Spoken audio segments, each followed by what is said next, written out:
The Wonderful Wizard of Oz, by L. Frank Baum. Chapter 6. The Cowardly Lion.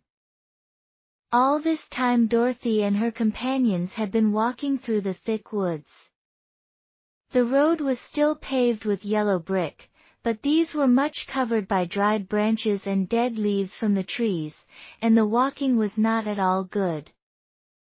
There were few birds in this part of the forest, for birds love the open country where there is plenty of sunshine. But now and then there came a deep growl from some wild animal hidden among the trees. These sounds made the little girl's heart beat fast, for she did not know what made them, but Toto knew, and he walked close to Dorothy's side, and did not even bark in return.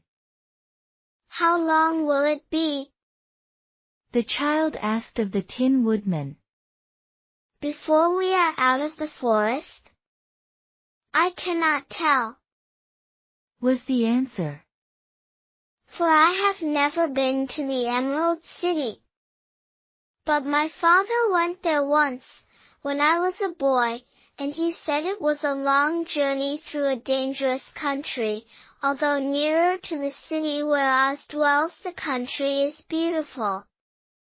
But I am not afraid so long as I have my oil can, and nothing can hurt the Scarecrow, while you bear upon your forehead the mark of the Good Witch's kiss, and that will protect you from harm." "But Toto," said the girl anxiously. "what will protect him?"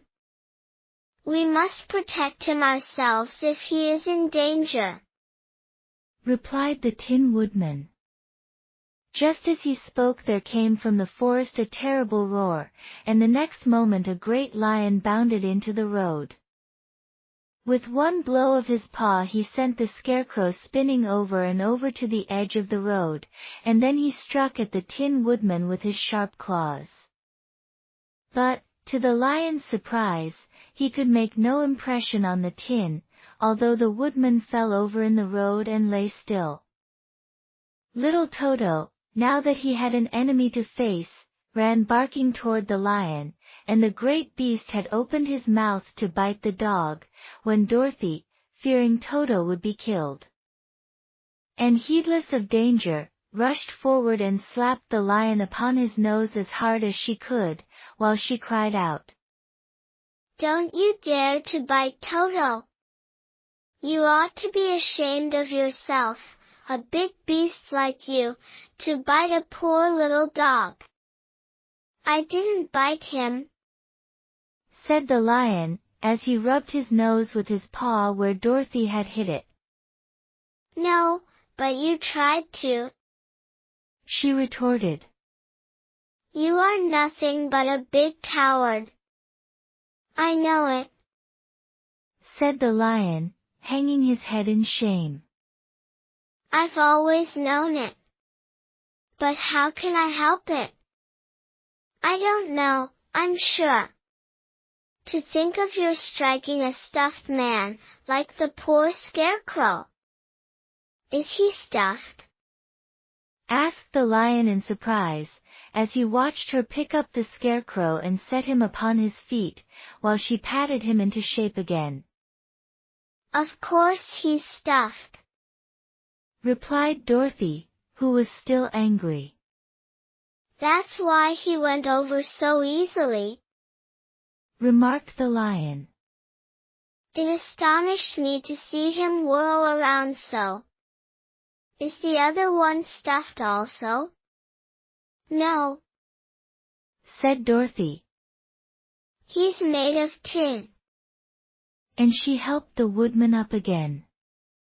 "That's why he nearly blunted my claws," said the lion. "When they scratched against the tin it made a cold shiver run down my back." "What is that little animal you are so tender of?"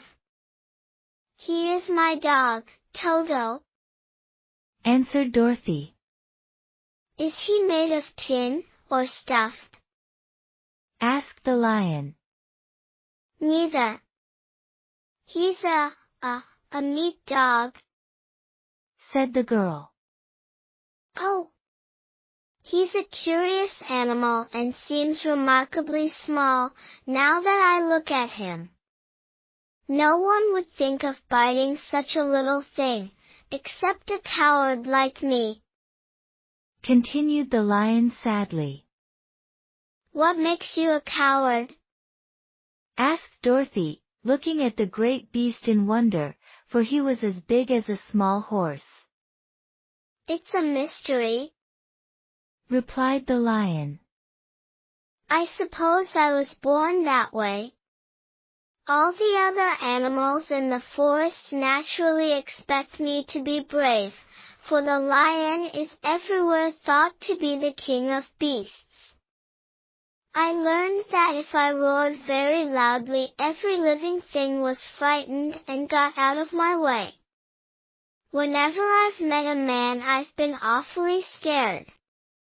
But I just roared at him, and he has always run away as fast as he could go. If the elephants and the tigers and the bears had ever tried to fight me, I should have run myself, I'm such a coward. But just as soon as they hear me roar, they all try to get away from me, and of course I let them go. But that isn't right. The king of beasts shouldn't be a coward, said the scarecrow. I know it, returned the lion, wiping a tear from his eye with the tip of his tail. It is my great sorrow, and makes my life very unhappy. But whenever there is danger, my heart begins to beat fast. Perhaps you have heart disease, said the Tin Woodman. It may be, said the lion. If you have, continued the Tin Woodman, you ought to be glad, for it proves you have a heart. For my part, I have no heart, so I cannot have heart disease. Perhaps, said the lion thoughtfully. If I had no heart, I should not be a coward. Have you brains? asked the scarecrow. I suppose so. I've never looked to see, replied the lion. I am going to the Great Oz to ask him to give me some, remarked the scarecrow. For my head is stuffed with straw. And I am going to ask him to give me a heart, said the woodman. And I am going to ask him to send Toto and me back to Kansas, added Dorothy. Do you think Oz could give me courage? asked the cowardly lion.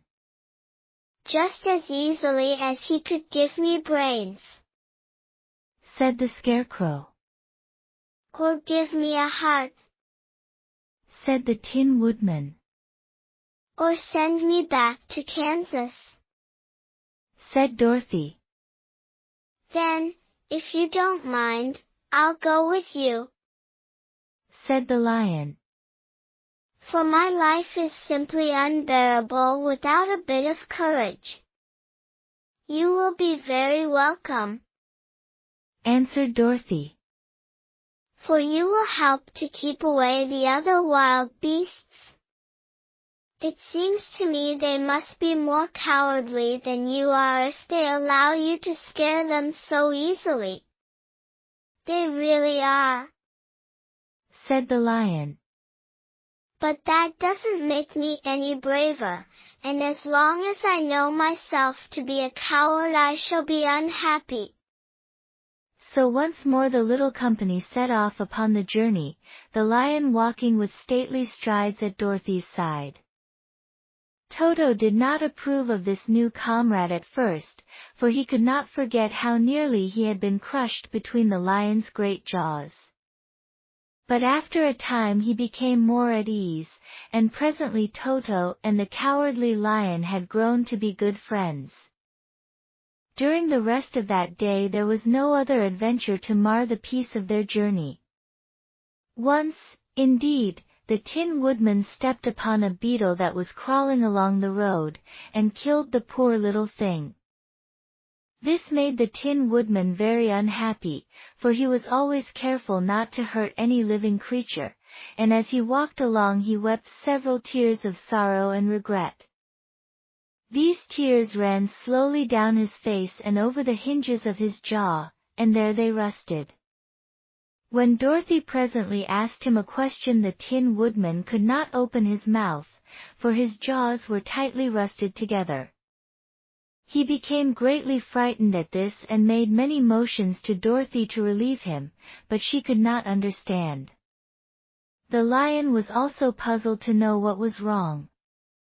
But the Scarecrow seized the oil can from Dorothy's basket and oiled the Woodman's jaws, so that after a few moments he could talk as well as before. "This will serve me a lesson," said he. "To look where I step. For if I should kill another bug or beetle I should surely cry again, and crying rests my jaws so that I cannot speak." Thereafter he walked very carefully, with his eyes on the road, and when he saw a tiny ant toiling by he would step over it, so as not to harm it.